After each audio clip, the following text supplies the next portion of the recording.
Hello guys, easy bio में आपका स्वागत है। तो आज हम बात करने वाले हैं रेड ब्लड सेल्स के बारे में, जिसे हम रेड ब्लड कार्पसल्स भी कहते हैं, इरिथ्रोसाइट्स भी कहते हैं और शॉर्ट में आरबीसी कहते हैं। ठीक है, तो क्या होता है आरबीसी?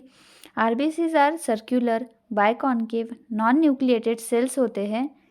मीन्स ये सर्कुलर होते हैं, बाइकॉन्केव होते हैं, मीन्स बीच में से अंदर की ओर दबे हुए होते हैं दोनों साइड से, इसलिए इसे बाइकॉन्केव कहते हैं। नॉन न्यूक्लिएटेड होते हैं, मीन्स आरबीसी में न्यूक्लियस प्रेजेंट नहीं होता। ठीक है, सिर्फ दो जीव ऐसे होते हैं जिनमें न्यूक्लियस होता है आरबीसी में, वो है कैमल और हैमा। नेक्स्ट देखते हैं कि आरबीसी का कंटेंट कितना होता है हमारे ब्लड में।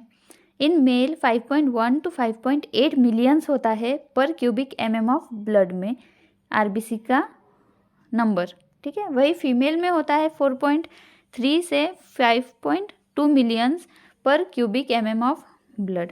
ठीक है, इसे हम 51 लाख भी कह सकते हैं, 51 लाख to 58 लाख पर क्यूबिक एमएम ऑफ ब्लड। ठीक है, तो देखिए हम डायग्राम से देखते हैं। ये एक क्यूब है जो कि 1 mm का है, जिसमें ब्लड फील्ड है। ठीक है, तो अब इसमें आरबीसी कितनी होनी चाहिए? मेल में 5.1 से 5.8 मिलियंस, मीन्स 51 लाख से 58 लाख।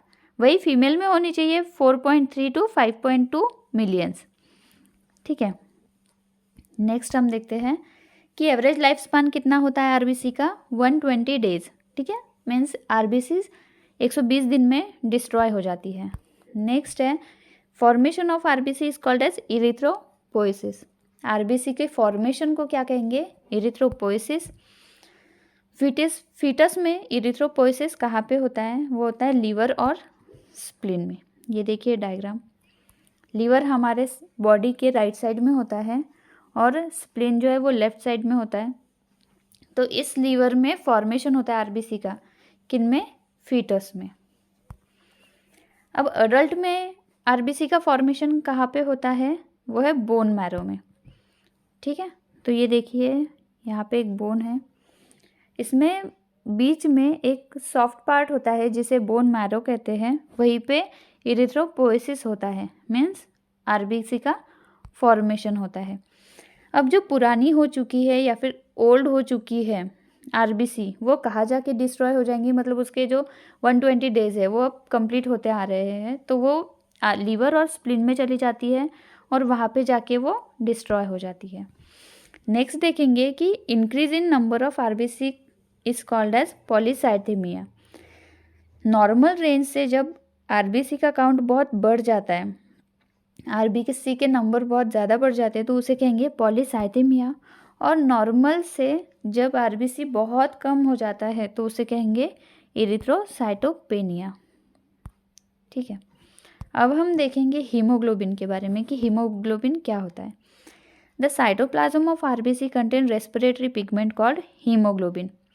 अब आरबीसी का जो साइटोप्लाज्म होता है उसमें क्या प्रेजेंट होता है? एक रेस्पिरेटरी पिगमेंट प्रेजेंट होता है जिसे हम हीमोग्लोबिन कहते हैं। ये देखिए, ये है हमारी ब्लड वेसल, ठीक है, जिसमें आरबीसी और डब्ल्यूबीसी फ्लो हो रहे हैं, तो उसमें से हम एक आरबीसी ले लेते हैं। ठीक है, तो अब ये जो आरबीसी है इसमें इस तरह से हीमोग्लोबिन पूरा फील है। ठीक है, जिसमें आयरन साइट है। ये आयरन साइट किस लिए होती है? ऑक्सीजन मॉलिक्यूल को बाइंड करके रखने के लिए। ठीक है, यहाँ देखिए अब अच्छे से, ये एक आरबीसी है, सिंगल आरबीसी, जिसके अंदर इस तरीके से हीमोग्लोबिन फील्ड है। ठीक है, पूरी जो स्पेस है वो उसने ऑक्यूपाई करके रखी है। ठीक है, जिसमें हीम ग्रुप है और ये जो चेन है उसे हम पॉलीपेप्टाइड चेन कहेंगे। आयरन कंपाउंड है जो क्या कर रहा है? ऑक्सीजन मॉलिक्यूल को बाइंड करके रखने का काम करता है। अब इसका फंक्शन क्या होता है हीमोग्लोबिन का?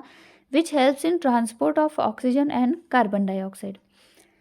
ये क्या करता है?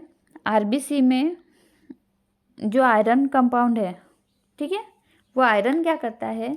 लंग्स में जाने के बाद ऑक्सीजन मॉलिक्यूल को बाइंड कर लेता है। ठीक है, तो ये हो जाता है ऑक्सी हीमोग्लोबिन। तो ये ऑक्सीजन को लेकर पूरे टिश्यूज़ और ऑर्गन्स के पास जाता है और वहाँ पे ऑक्सीजन रिलीज़ कर देता है। अब ऑक्सीजन रिलीज़ करने के बाद वहाँ पे कार्बन डाइऑक्साइड आता है और ये आयरन कंपाउंड कार्बन डाइऑक्साइड को बाइंड करके टिश्यूज़ से लंग्स तक वापस लेके आ जाता है।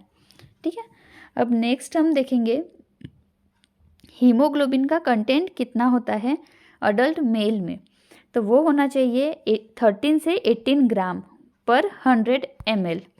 ठीक है, और अडल्ट फीमेल में होना चाहिए, जो कि थोड़ा कम होता है, ब्लड भी थोड़ा कम होता है, आरबीसी भी थोड़ी कम होती है फीमेल में।